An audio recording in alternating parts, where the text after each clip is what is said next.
Kalau kita berbicara para rasul,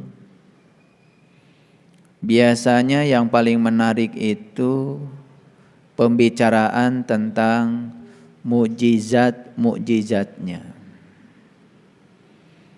Biasanya kalau cerita tentang para wali, para sunan, yang sering menarik itu adalah kalau berbicara karomah-karomahnya. Ada kesalahan paradigma dan sudut pandang yang sudah mengakar di dalam pikiran kita tentang pengertian mukjizat dan karomah.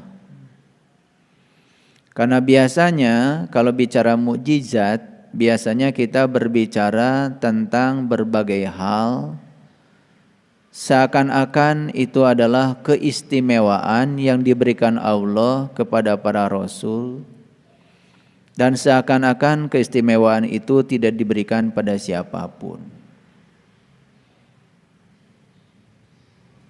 Lalu kita pun menerima kondisi itu, seakan-akan Allah itu boleh saja sewenang-wenang memberikan mukjizat kepada para rasul dan tidak memberikan mukjizat kepada kita, karena kita seakan-akan tidak layak untuk mencapai derajatnya beliau-beliau itu.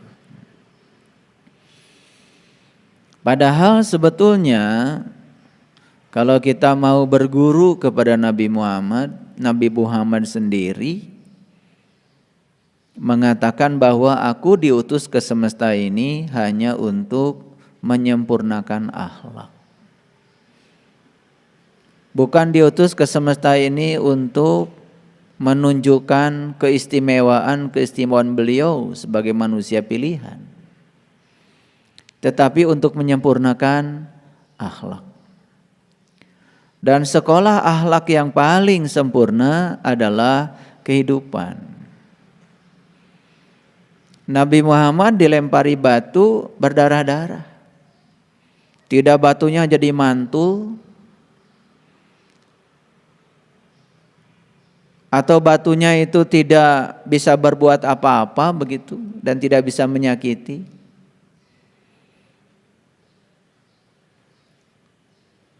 Itulah hukum alam. Para rasul itu mengajarkan hidup yang biasa, bukan mengajarkan hidup yang di luar yang biasa. Kalau kita nonton filmnya para wali, para sunan, yang kita saksikan di situ itu adalah perang, menunjukkan kemewahan, keistimewaan, bisa berjalan dari pohon ke pohon, bisa berjalan di atas air. Jadi seakan-akan mereka itu datang ke semesta ini untuk menunjukkan kehebatan-kehebatan yang di luar manusia biasa. Itu sebabnya tidak salah kalau kemudian banyak sekali orang-orang yang menginginkan keistimewaan itu. Padahal para sunan, para wali yang diajarkan juga sama. Karena mereka kan sesungguhnya para penerus rasul. Yang diajarkan itu adalah akhlak. Kalau mereka kena air ya basah. Kalau mereka kena api ya gosong. Jadi kalau ilmu-ilmu yang seperti sering dibicarakan, katanya para wali itu ingin pergi ke Mekah saja cuman diam, tahu-tahu sudah di Mekah. Bohong itu. Itu sudah melanggar hukum alam. Dan siapa yang melanggar hukum alam itu sudah jelas, ya. Tidak direstui oleh alam. Jadi manusia istimewa itu justru yang bisa menselaraskan diri dengan alam. Jadi jangan cari ilmu supaya enggak mempan di golok, buat apa? Berarti sudah ada niat dong dalam diri kita. Niatnya supaya orang lain kalau berlaku jahat kepada kita gak mempan. Berarti sudah ada niat dong dalam diri kita menjadi orang jahat. Kalau niat untuk menjadi orang yang dimuliakan Allah, berakhlak mulia, ya tidak perlu memiliki kemampuan-kemampuan yang semacam itu. Buat apa? Carilah ilmu supaya kita nggak ada yang ngegolok, bukan cari ilmu supaya nggak mempan digolok. Buat apa? Ilmu-ilmu kanuragan, ilmu-ilmu kesaktian, ujung-ujungnya adalah ilmu keduniawian. Yang ingin melanggengkan kekuasaan, yang ingin melanggengkan keserakahan, ya biasanya yang ditemui orang-orang yang model seperti itu. Orang-orang bijaksana yang mengajarkan bagaimana cara menghadapi kontradiksi, dengan kenyamanan yang sama seperti menghadapi yang diinginkan, orang-orang yang semacam itu luput dari pencarian mereka-mereka yang ingin melanggengkan kerakusannya. Inilah yang akan kita bicarakan, kita akan gali secara mendalam.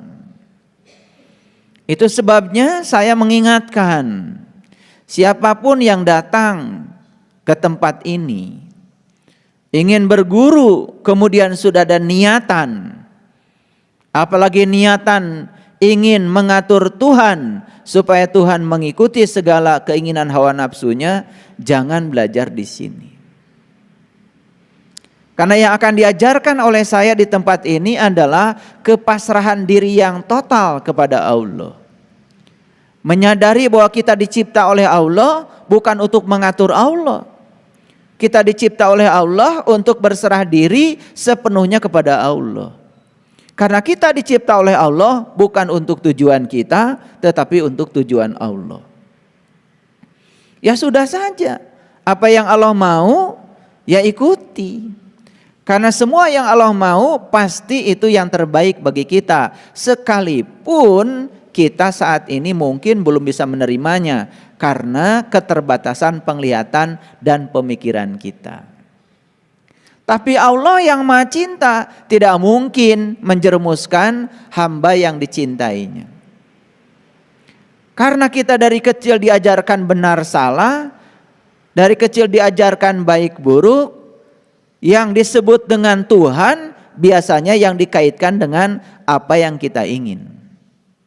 Begitu kita mendapatkan yang tidak kita ingin, kita menciptakan gagasan baru yang disebut dengan setan.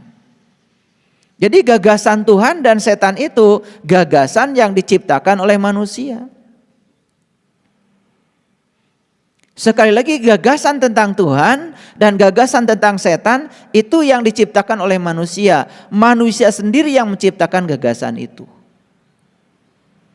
Sesuatu yang nikmat disebut saja Tuhan. Sesuatu yang tidak nikmat disebut setan. Sesuatu yang kita inginkan datang disebut saja Tuhan. Sesuatu yang tidak diinginkan datang disebut saja setan. Bukankah begitu dari kecil kita belajar kehidupan? Terus saja menendang dan mencengkram. Yang kita ingin kita cengkram habis-habis, yang tidak kita ingin kita tendang jauh-jauh. Sepanjang hidup kita seperti itu, mau menjalankan ritual agama sebanyak apapun sehari semalam tidak akan mengubah kesadaran kita. Itu topik yang akan kita dalami hari ini. Jadi sebetulnya apa sih yang disebut dengan karomah itu? Karomah itu dari kata karim. Karim itu mulia. Jadi karomah itu bukan kegaiban-kegaiban. Karomah itu bukan sesuatu yang di luar kebiasaan. Karomah itu bukan keistimewaan seseorang yang melampaui hukum alam. Bukan. Karomah itu adalah kemuliaan yang dicapai oleh seseorang karena akhlaknya. Kebiasaan setiap orang, kalau ada yang jahat padanya, dia berlaku jahat yang sama. Orang yang diberi karomah, kalau orang jahat pada dia, dia membalas kejahatan dengan cinta, dengan kasih sayang. Itu karomah. Dari kata karim. Jadi karim itu adalah kemuliaan. Jadi siapa orang yang memiliki karomah adalah orang-orang yang akhlaknya memenuhi akhlaknya Allah yang maha mulia. Jadi orang yang memiliki karomah itu adalah orang yang sudah tahaluk bi akhlakillah, husnul akhlak, dia memiliki akhlak yang sempurna. Nabi Muhammad itu tidak pernah terkenal ya dengan kesaktiannya, hampir tidak ada cerita dalam sejarah beliau. Dicaci maki oleh orang yang berbeda keyakinan sekalipun, beliau tetap saja menyuapinya, tetap saja berlaku baik kepadanya. Itu karomah. Jadi jangan-jangan kalian sudah dapat karomah itu. Cuman karena kita salah persepsi, menganggap karomah itu adalah ya sesuatu yang di luar kewajaran, lalu kalian menjadi rendah hati, seakan-akan tidak punya keistimewaan. Ada murid saya dikasih doa sama saya. Setelah dikasih doa diamalkan. Datang suatu saat kepada saya. Apakah saya bisa mematangkan telur katanya dengan doa ini? Mematangkan telur yang pakai kompor. Jadi itu pertanyaan sudah terpengaruh oleh paradigma yang keliru. Dikiranya saya mengajarkan yang semacam itu. Saya pernah bergurau, kalau kamu tidak punya saldo, ya kamu harus punya ilmu memindahkan uang dari rekening orang ke rekening kamu. Dipahaminya itu gaib. Tiba-tiba uang dari rekening orang pindah. Itu enggak belajar dengan saya dengan cermat. Padahal yang saya maksud, cobalah kamu datang ke orang itu. Siapa tahu sedang pegel-pegel. Kamu punya keahlian mijit, tawarkan. Bapak ibu yang punya uang, barangkali bapak ibu punya jasa saya sekarang sudah belajar mijit ya akupressure, titik-titik cakra yang mana yang menyebabkan sakit saya bisa alirkan lagi darahnya supaya ngalir dengan deras. Ya sudah mijit, begitu mijit maka uang dari rekening orang pindah ke rekening kita. Jadi saya tidak mengajarkan kegaiban. Banyak yang salah tangkap memahami kata-kata saya. Dikiranya saya bisa memindahkan uang dari rekening orang ke rekening kita. Itu penjahat. Itu gak ada kaitan dengan spiritual. Itu kaitannya dengan keserakahan. Gak ada kaitan dengan akhirat. Itu kaitannya dengan keduniawian. Dalam perjalanan pencarian spiritual saya sudah memasuki dunia-dunia yang semacam itu.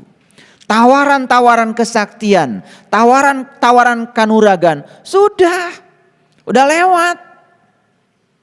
Dan saya tidak menginginkannya. Datanglah benda-benda yang macam-macam ya. Kalau pegang benda ini, maka rambut pun dipotong tidak mempan. Udah lewat yang kayak gitu-gitu, semuanya bohong. Semuanya tipuan. Jadi kalau kalian ingin disebut orang mulia, dapatkan karomah kemuliaan. Kemuliaan itu adalah berakhlak mulia. Kalau kamu ingin dicintai orang, ya cintai orang. Kalau kamu ingin diperlakukan baik sama orang, yang berlaku baik kepada orang. Itu karomah. Paham ya? Jadi kalau cerita film wali yang isinya terbang dari pohon ke pohon itu bohong.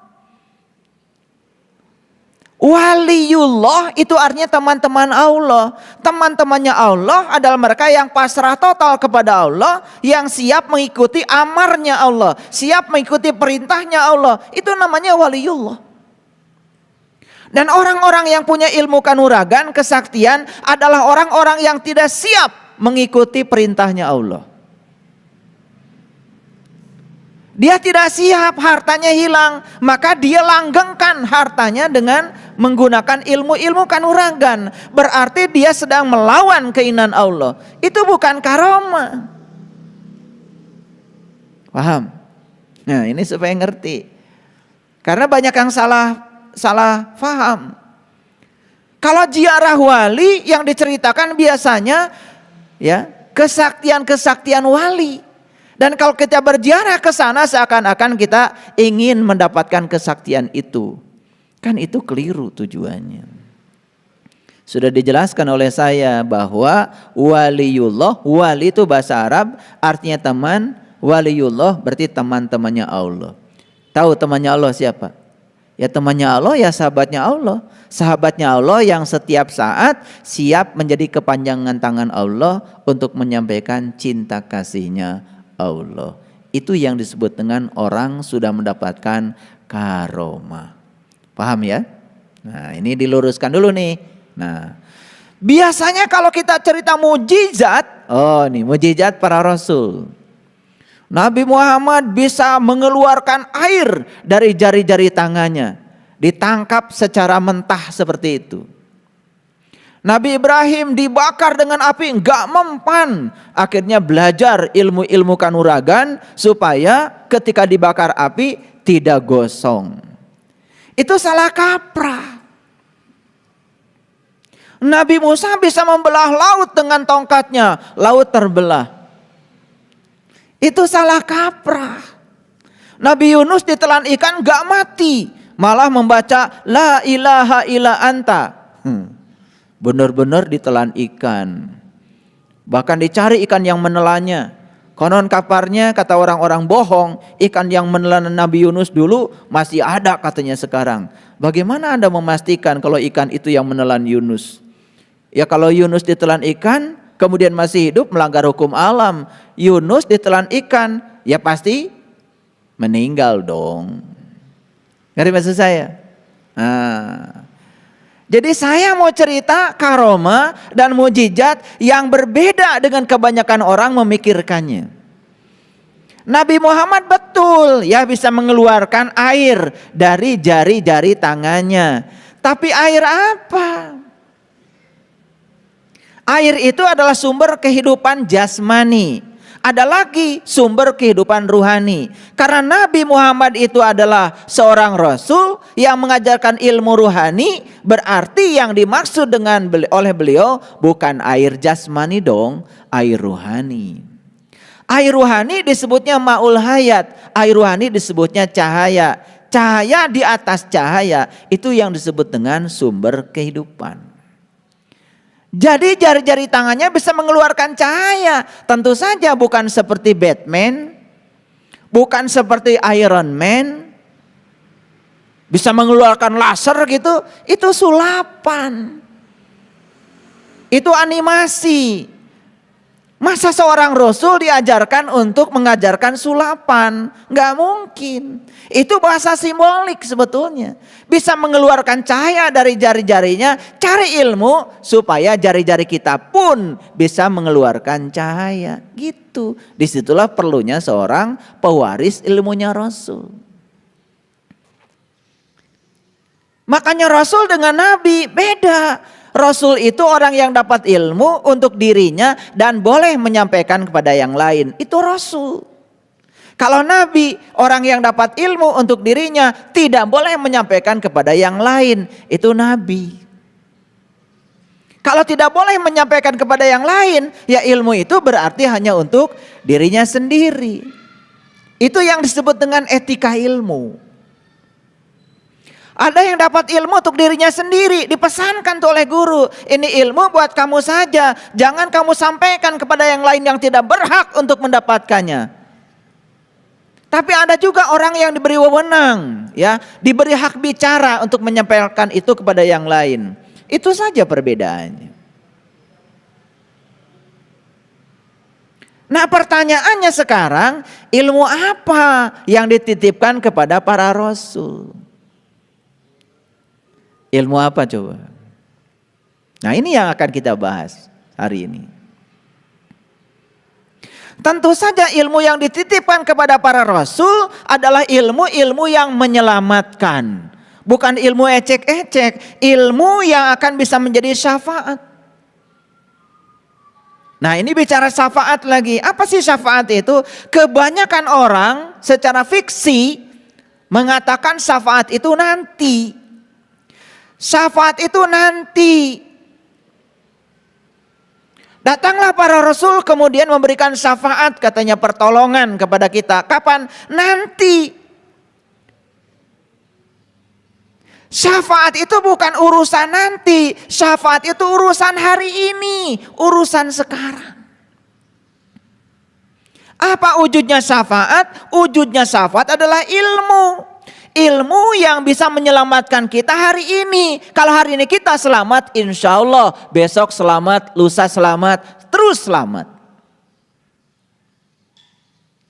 Makanya ada seorang sahabat bertanya pada Rasul, "Ya Rasulullah, aku bahagia hidup sejaman dengan engkau dan aku mendapatkan ilmu langsung dari tanganmu." Apa jawaban Rasul?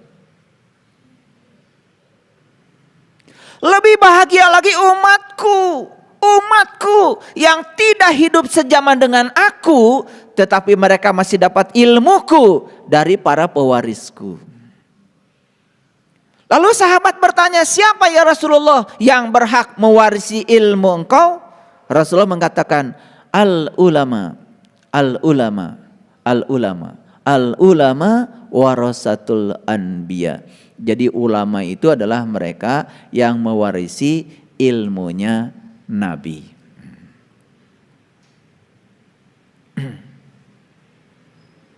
Paham ya? Oke.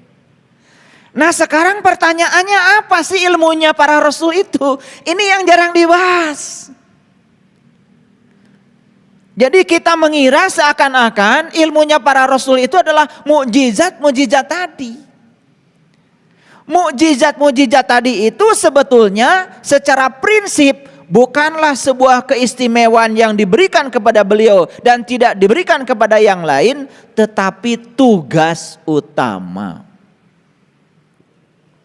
Jadi mukjizat yang sebenarnya adalah tugas utama. Nah, pertanyaannya sekarang, apa sih tugas utamanya para rasul? Itu diabadikan di dalam kitab suci. Nah, supaya saya tidak berpersepsi, saya akan munculkan dulu ayatnya. Mari kita lihat Quran surat Ali Imran ayat 49. Nah, bagi yang sudah akrab dengan ayat ini, gak apa-apa. Nanti ada lapisan-lapisan terdalamnya yang akan saya bongkar hari ini. Nah, di ayat ini yang paling utama adalah ini, perhatikan ya. Wa rasulan ila bani Israel. Ada dua kata di sini, perhatikan. Pertama rasul, yang kedua bani Israel. Wa rasulan, dan rasul ila. Ila itu artinya datang. Ila itu artinya berjumpa. Ila itu artinya bertemu. Jangan mengartikan setiap kata dalam Quran dengan bahasa kamus. Harus menggunakan bahasa gramatikal, bahasa konteks. Wa rasulan ila bani Israel, ya, dan rasul bertemu dengan bani Israel. Tadi saya katakan siapa rasul? Orang yang dapat ilmu untuk dirinya dan boleh menyampaikan kepada yang lain.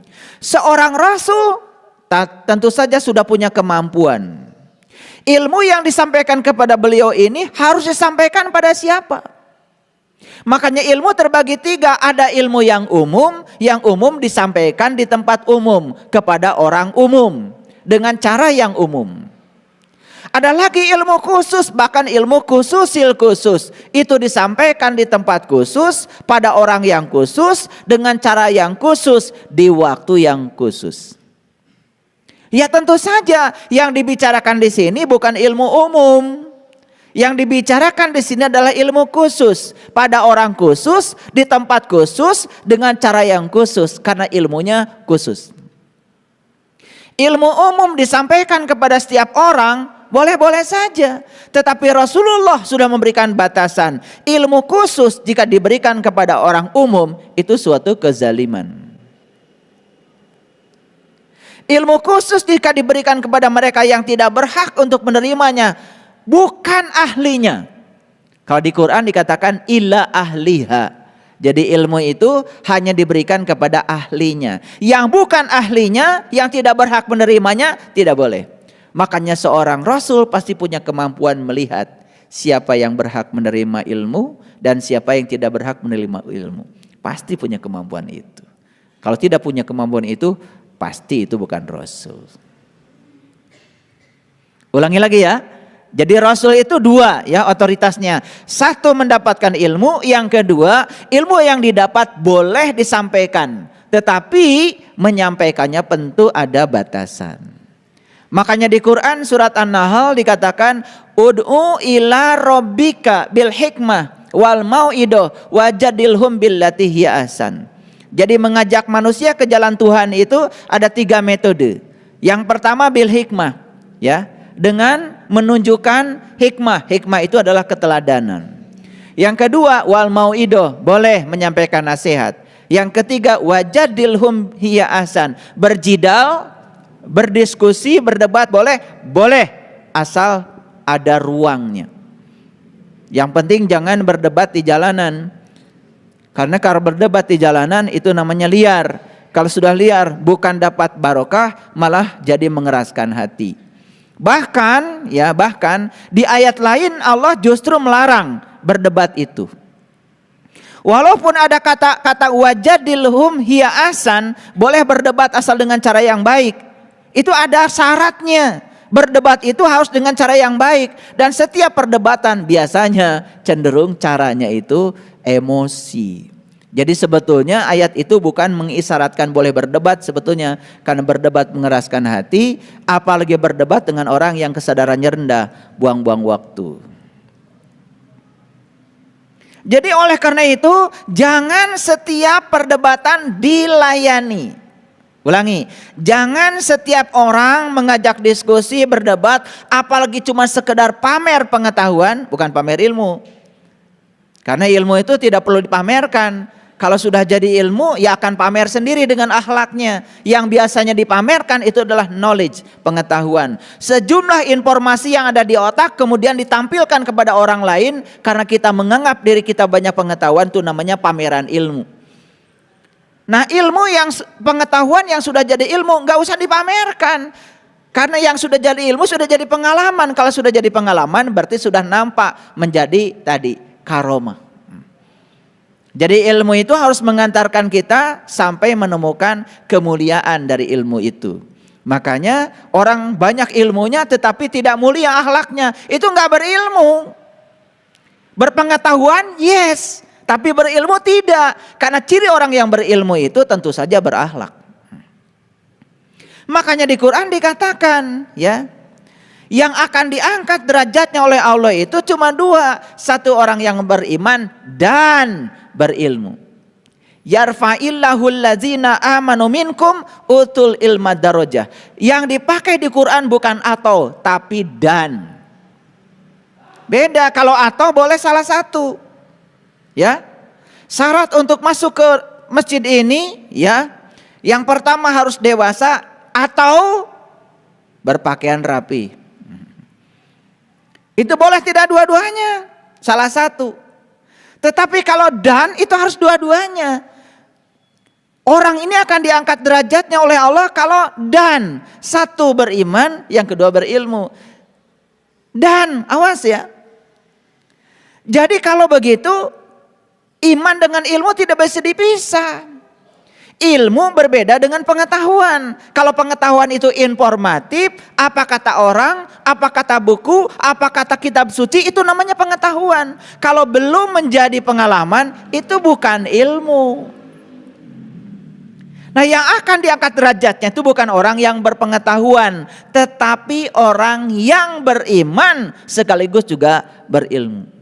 Paham ya? Awas, hati-hati menangkap pembicaraan saya. Gak ada kata-kata saya yang sia-sia. Saya coba menggunakan setiap kata seefektif dan seefisien mungkin supaya tidak banyak ya kata-kata. Sebetulnya saya kan berulang kali mengatakan, saya ini tidak mau berkata-kata. Karena berbicara itu selalu rugi dibandingkan dengan yang mendengar. Orang yang berbicara itu adalah mengulang-ulang yang dia tahu. Tapi orang yang mendengar pasti ada inspirasi baru yang dia belum tahu. Makanya untungan kalian yang dengar daripada saya yang bicara. Iya, kalau ditanya siapa yang paling untung di ruangan ini, ya kalian yang dengar. Siapa yang paling rugi? Ya saya. Untung saja saya tahu ilmunya supaya saya nggak rugi. Makanya saya tidak mengulang-ulang yang saya tahu. Karena yang saya bicarakan sekarang bukan mengulang yang saya tahu, tapi aliran pengetahuan dari semesta yang sedang dihadirkan kepada saya. Jadi sebenarnya saya ini sedang mendengar saya. Saya sekarang sedang mendengarkan saya. Karena saya juga tidak punya judul datang ke tempat ini. Saya cuman judulnya Subhanaka la ilma lana illa ma'alamtana innaka antal alimul hakim. Itu saja ilmu saya. Maha suci Engkau ya Allah, sungguh aku enggak tahu apa-apa kecuali Engkau yang memberitahu. Karena saya sudah memasrahkan diri kepada Allah, sekarang saya biarkan saya digunakan oleh semesta untuk mengalirkan pengetahuan. Jadi sebetulnya saya pun tidak rugi akhirnya. Nah yang rugi itu yang ceramah pakai hafalan. Yang ceramah pakai hafalan, diapalkan dulu baru diceramahkan. Rugi dia, kehilangan waktu karena dia hanya mengulang-ulang yang dia tahu. Tapi kalau saya sekarang bukan mengulang yang saya tahu. Bahkan saya pun awalnya tidak tahu nih yang sedang saya bicarakan. Saya sedang mendengar diri saya sendiri. Nggak tahu ini ngerti nggak kalian yang saya omongkan. Dari tadi kelihatannya mangut-mangut gini. Mangut itu ada dua. Kalau mangutnya kedalaman, gitu, itu bahaya itu. Jadi kalau mangutnya gini ya, itu berarti ngerti ya. Jadi kalau mangutnya terlalu ke bawah, itu berbahaya. Baik, kita lanjutkan karena ini adalah berbicara hal yang sangat prinsip. Ya. Makanya kadang-kadang kita mengaitkan yang namanya karomah itu dengan aspek-aspek selanjutnya. Misalnya, wah ini kuburan orang sakti. Ombak aja gak bisa menyentuh. Ini kuburan orang sakti. Lahar saja tidak bisa lewat. Nah, terus ya kebohongan-kebohongan itu diciptakan. Untuk membentuk opini dan keyakinan seakan-akan karomah itu adalah sesuatu yang di luar kewajaran. Nah hari ini, saat ini saya katakan kepada kalian semua, karomah itu adalah kemuliaan akhlak. Mukjizat adalah tugas utama Rasul yang diemban, yang diberikan oleh semesta kepadanya. Nah sekarang kita kembali lagi kepada ayat ini. Siapa Rasul dan siapa Bani Israel? Rasul itu orang yang dapat ilmu untuk dirinya sendiri dan boleh menyampaikan kepada yang lain. Sudah saya kasih tahu tadi batasannya. Berarti beliau ini memiliki penglihatan kapan orang ini butuh, kapan orang ini tidak butuh. Maaf ya, saya tentu saja bukan Rasul. Saya bukan siapa-siapa. Tetapi saya cuma belajar saja ya, ketajaman-ketajaman dari beliau itu. Kalau kita lihat akhlaknya Nabi Muhammad itu tidak pernah memaksakan ilmu kepada orang. Yang butuh ilmu dikasih ilmu. Yang butuh baju dikasih baju. Yang butuh susu dikasih susu. Yang butuh beras dikasih beras. Yang butuh uang kasih uang. Itu Nabi bijaksana. Jangan semua orang dikasih yang sama karena kebutuhan mereka berbeda. Ada orang datang kepada saya tadi pagi butuh beras, saya kasih beras. Ada orang anaknya nggak bisa sekolah, saya kasih uang. Bukan dikasih ceramah. Orang datang ke rumah kita lapar, perlu makan, kasih ceramah, nggak masuk. Namanya kita nggak bijaksana. Ini mohon maaf ya, murid-murid saya juga begitu. Iya, yang datang ke rumah saya cuma perlu makan, ya saya kasih makan. Nggak saya ajak ngobrol ilmu. Karena nggak nyambung. Dia perlu makan kok. Betul nggak? Iya. Tetapi yang dia dapat ya cuma makanan saja. Ada orang yang datang ke saya perlu duit. Ya saya kasih duit. Gak pernah orang datang ke rumah saya minta duit dikasih ceramah, dikasih ilmu khusus lagi. Gak ada, gak nyambung itu. Nah makanya murid saya juga macam-macam datang ke rumah. Ada yang butuh ilmu, ada yang butuh berkah, ada yang butuh ongkos, macam-macam. Tetapi kan saya harus bijaksana. Mereka datang ke rumah butuh pinjaman, ya saya kasih duit. Ngerti maksud saya? Awas, kalian suka salah. Orang datang ke rumah lapar dikasih ngobrol. Ngobrol aja dari pagi sampai sore. Ya nanti saking lamanya diajak ngobrol ya sekarat. Ya salah kamu, nggak bijaksana. Paham maksud saya? Gitu, jamnya makan tawarin makan kalau ada tamu. Ngobrol aja terus. Kasihkan ngobrol sampai lupa. Sebetulnya kalian tuh cuma cari cara aja, cari obrolan yang asik biar lupa makan. Itu kan licik. Licik itu selalu berasal dari pikiran. Nah kalau kesadaran gak pernah licik. Kesadaran tuh gak pernah licik. Kesadaran itu sumbernya kebijaksanaan. Licik itu selalu dari pikiran. Nah pikiran itu kan sering mencari-cari alasan untuk tidak berbuat. Makanya itulah yang disebut dengan pembenaran. Pembenaran tidak pernah lahir dari kesadaran. Pembenaran selalu lahir dari pikiran picik. Gitu. Ada juga yang belajar dengan saya cuma perlu uang. Ya saya kasih uang. Dapat apa dia? Ya dapat uang. Ada yang belajar dengan saya ingin dapat berkah. Ya saya kasih berkah. Dapat apa? Dapat berkah. Orang yang belajar dengan saya ingin dapat kesadaran. Ya saya kasih ilmu. Supaya dia sadar. Dapat apa? Dapat kesadaran. Jadi semua tergantung pada kalian sendiri. Kalian pengen apa sih? Ngerti maksud saya? Seorang guru yang bijaksana tidak pernah memaksakan muridnya harus mengikuti apa kata dia. Gak pernah.